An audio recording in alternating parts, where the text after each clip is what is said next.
Mainit na usap-usapan ngayon sa social media ang naging palitan ng pahayag sa pagitan ng sikat na influencer na si Rosmar Tan at ng aktres na si Ina de Belen.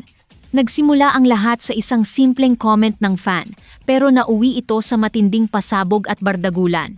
Ano nga ba ang punot dulo nito? Alamin natin. Nag-ugat ang kontrobersya nang mag-comment ang isang netizen na si Tina Legaspi sa post ni Ina de Belen. Ayon sa fan, akala raw niya ay si Rosmar ang kasama ni Jake Vargas sa video at kailangan pa niyang tumitig ng maigi para makilala si Ina. Sinagot ito ni Ina ng, "Guys, sino ba si Rosmar? Hindi ko siya kilala." Hindi pa doon nagtapos dahil maya-maya lang ay nag-reply muli ang aktres matapos umanong mag-research online. Na-research ko na siya, please don't associate me with her ew. Ang resback ni Rosmar. Hindi naman pinalampas ni Rosmar Tan pamulaklakin ang banat na ito.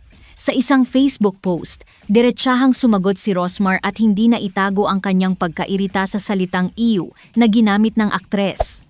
Sabi ni Rosmar sa kanyang post, "Kung makaiw ka naman sa akin at di niya daw ako kilala.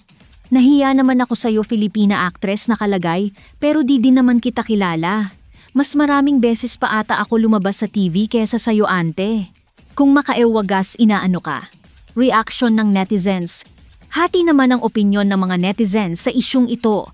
May mga nagtatanong kung sino nga ba ang dapat kampihan, habang ang iba naman ay nagulat sa prangkang komento ni Ina at sa naging mabilis na resback ni Rosmar. Kayo mga ka-trending?